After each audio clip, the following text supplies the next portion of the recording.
دا یاد لرئ دا ساينس څنګه طریقې سره دی اسلام ته او د اسلامي علومو ته منتقل شوی دی یو دور تیر شوی دی د یونانیانو یونان هغوی کې عقلي علوم ډېر زیات و ساينس پکې ډېره ترقي کړې وه فلسفې ډېره ترقي کړې وه نو هغوی په دور کې چې کوم دی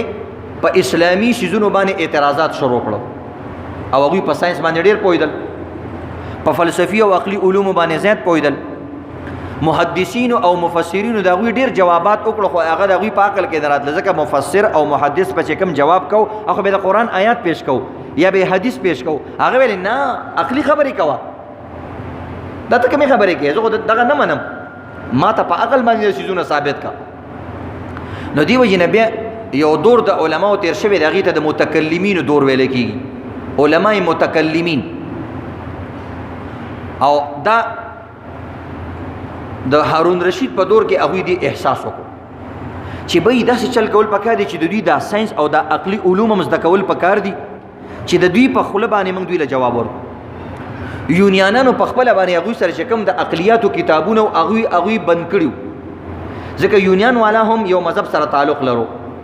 او دا عقلي څیزونه چې کله ډیر شي او انسان په پوره نه پوهېږي انسان کې بګړاو راولي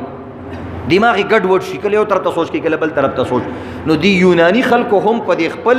عقلي علومو باندې پابندي لګولې وه او داسې لایبرریانې جوړې کړې وې چې ټول کتابونه هلته مقفل کړي او بند کړي چې دا منن نه پس څوک نه ګوري هارون رشید چې کوم دی هغه یونانانو سره ډېر تعلق او هغوی سره یې خط و کتابت وکړو د هارون رشید یو بادشاهت تیر شوی د اسلامي مملکت کې نو هغوی د یونانانو ته ویل چې تاسو د خپل کتابونه موږ له راکئ موږ دا لږ سټډي کوو هغوی ویلې موږ خو دې باندې پابندي لګولې د خپلو خلکو له یې نه ورکوو اخره کې هغوی یونانیانو مشوره وکړه خپلو کې چې د مسلمانانو له دا کتابونه د ساينس او د فلسفې ورکول پکار دي که نه دي ورکول پکار هغه د یونان په ژبه کې لیکل شوي په عربۍ کې نه مسلمانان پې پوهېدل هم نه خو ورته چې دا موږ له راکړه هغوی مشوره وکړه بعضو یونانان یې ویلې چې دا دوی له نه دي ورکول پکار ځکه دا اسلامي خلک به بیا زموږ خلاف بیا موږ سره هم په دې عقلي علومو کې جګړه کوي ځکه دوی به هم ساينس زده کي او عقلي علوم او فلسفه به زده کي نو سبا به بیا موږ دوی سره مقابله نشو کولی دا خبرې غور سره اوري عزتمندو چې دا اسلامي تاریخ څنګه عجیبه یو د دې ادوار تیر شوي بعضو یونانانو هغه مشرانو ته وویل چې دا ورکول پکار دي او ورکول یې ځکه پکار دي چې موږ ته خپلو مشرانو ویلي چې کوم ځایونو کې عقلیات او ساینسي دا علوم د دوی مذهب کې داخل شي بس هغه د دوی مذهب خرابوي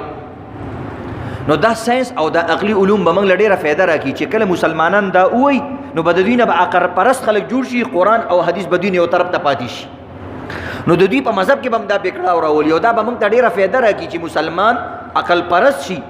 او قرآن او حدیث ته رجوع نه کوي نو د ده خطا کول به موږ ته آسان شي ځکه عقلیات خو موږ جوړ کړي نو هغوی ویل چې ټیک د ورکول پکار دي په 1500 اوښانو باندې باقاعده ساینسي او د فلسفي کتابونه بغداد ته رامنتقل شو هغوی ورکړه او باقاعده هارون رشید دې باندې مولیان مقرر کړه چې تاسو دا یوناني علم او فلسفه ووایئ او دا د عربي ته رامنتقل کړئ صرف د یو ساينسدان ارسطو چې ورته ویل کېږي داسې نوم ارسطو وایي لکه ځان نه د ارسطو نوم پلار جوړ کړی خلک وایي څه د ارسطو زوی خو نه د افلاطون زوی خو نه نو د ارسطو د 32 کتابونو په عربی کې منتقل شو او عربي طرف ترانسلیشن یې وشو باقاعده عقلي کتابونه او مسلمانانو باقاعده په مدرسو کې دا نصابونه شامل کړ تر اوسه پورې را روان دي زمونږ په مدرسو کې د فلسفي کتابونه تر اوسه پورې پلاویږي میبزي او دغه تسری چغمنی په خوا کتابونو زموږ د عالمانو باقاعده پړاول او اوس هم بعض ځایونو کې په دې کې تکمیلي کېږي تکمیله د علم یو درجه وي چې په هغې کې صرف عقلي کتابونه پړاویږي یو کال تکمیلي اوس هم په پاکستان کې افغانستان کې کېږي او دغه چې کوم یونان نه کوم علم عربي ته ترانسلیټ شوی دی دغه کتابونه پکې پړاویږي من خپل هم یو څو کتابونه ویلي دي د عقلیاتو په دې علمي میدان نو بهرحال نو مسلمانانو عقلیات ویلو نو په دغه وخت کې به مفسرینو او محدثینو دومره د اسلام حفاظت نه دی کړی څومره چې متکلمین علماو کړی دی هغوی ساینس ویلو هغوی فلسفه ویله او هغه خلک چې د فلسفې د وجې نه د اسلام نه او د دین نه لرې دي هغوی له په فلسفیانه ژبه کې جوابونه ورکړه خو عزتمندو اوس چونکې ساينس ډیره ترقی وکړه هغه فلسفه هم لګې د پرورو ختميږي او ساينس په خپل باندې بعضي هغه خبري چې هغه نه منلې په خپل ومنلې لکه مخکې بيدان نه منل چې هغه سیس تلل کېږي چې هغه وجود لري چې کوم سیس وجود نه لري هغه نه تلل کېږي نو لہذا د قیامت پر ورځ باندې نموز نشي تلل کېده زکات او حج نشي تلل کېده ځکه دا ښکاری نه بیا وروسته ساينس په خپل باندې دا تسلیم کړه چې کله ساينس ترقی وکړه چې الکه موږ په خپل باندې داسې ډیر شیزونه تلو چې هغه پستر ګونه ښکاری لکه هوا موږ تلو ګرمي موږ تلو سردی موږ تلو باقاعده د دې لپاره ترمامیټر او آلات ملاويږي چې پاغي باندې دا معلومیږي چې ګرمي دومره ده او سردی دومره ده اوس د موبایلونو کې مرال عام دار چاجب کې دا شیزونه پراته دي نو اوس ساينس په خپل باندې دا ومنل په خو به مسلمانانو سره جګړه کولې نو چې کله هارون رشید دا شیزونه را منتقل کړو نو هغه وخت کې عقل پرستی زیاته شو باقاعده په مسلمانانو کې یو عقل پرستا په اسلامی فرقو کې یو فرقه جوړه شو هغه ته ویل کېږي